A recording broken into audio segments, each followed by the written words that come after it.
আমাকে বলছে বিশ্বাসঘাতক আমাদের রাজ্যের মুখ্যমন্ত্রী।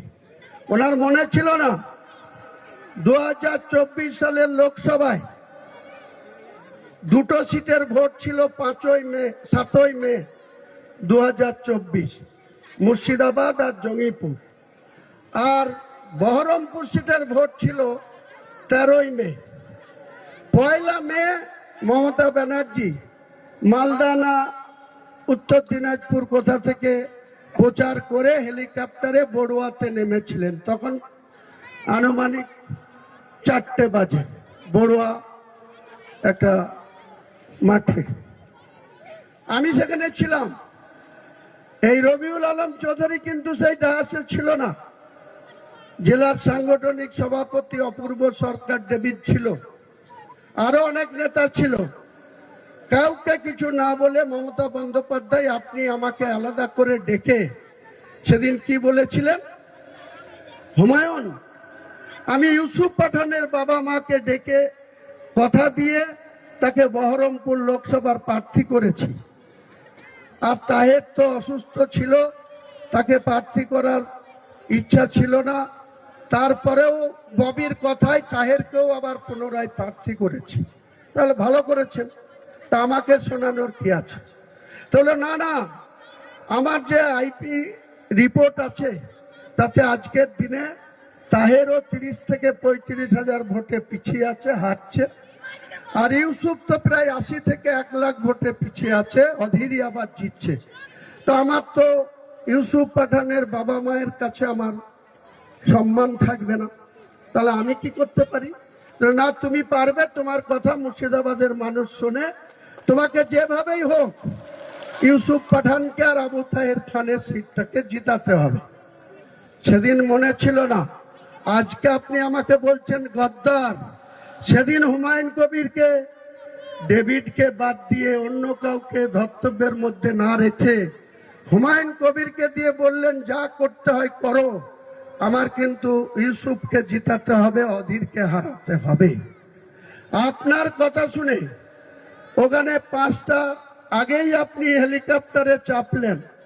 আমি হেলিকপ্টারের কাছে না গিয়ে সোজা আমার গাড়িতে চেপে ওখান থেকে 1 ঘন্টা 20 মিনিটের রাস্তা শক্তিপুর হাই স্কুলের মাঠে এসে তার আগের দিন ইউপির মুখ্যমন্ত্রী যোগী আদিত্যনাথ এই মুসলমান সমাজকে ওই থানার পাশে, শক্তিপুর থানার পাশে প্রতাপ সংঘ লাইব্রেরির মাঠে তিনি পরিষ্কার করে বলেছিলেন যে মমতা বন্দ্যোপাধ্যায় দাঙ্গাবাজ মুখ্যমন্ত্রী।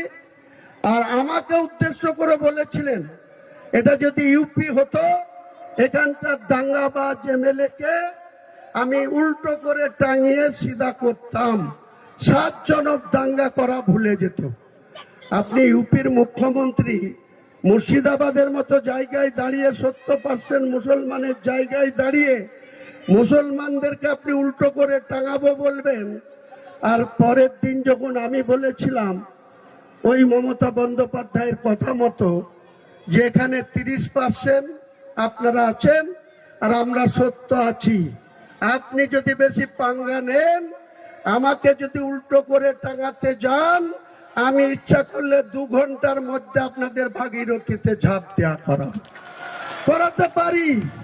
কিন্তু একটা কেউ করেছি কি? করিনি। যোগী আদিত্যনাথ আমাদের উল্টো করে টাঙাতে পারেনি, আমিও কিন্তু কাউকে ভাগীরথীতে ঝাঁপ দেওয়াতে যাইনি। এটা পলিটিক্যাল পলিসি, এটা রাজনৈতিক কৌশল, এটা ভোটে জেতার জন্য কখনো কখনো গেম প্ল্যান করে মানুষের সামনে অনেক কিছু রাখতে হয়।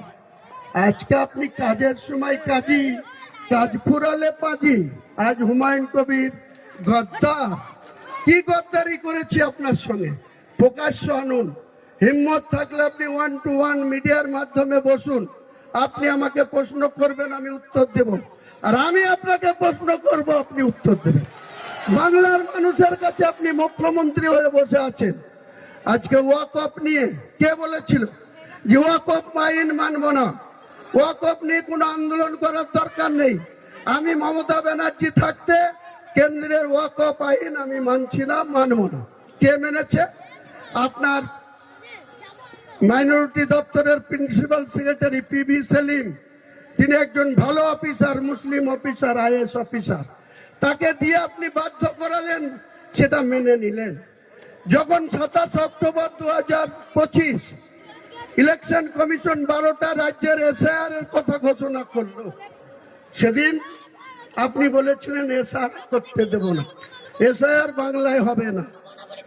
4 নভেম্বর থেকে গোটা 12টা রাজ্যে এসআইআর চালু হয়েছে। ইলেকশন কমিশনের কথা মতো আপনার আইসিডিএস এর কর্মী, পঞ্চায়েত কর্মী, প্রাইমারি স্কুলের মাস্টার, অন্য কর্মচারীরা এসআইআর করেনি। এসআইআর তো হয়ে গিয়েছে। আপনি তাহলে কেন প্রতারণা করেন? কেন মানুষের সঙ্গে মিথ্যা কথা বলেন যে এসআইআর করবো না, এসআইআর হতে দেবো না? আপনি 1 নম্বর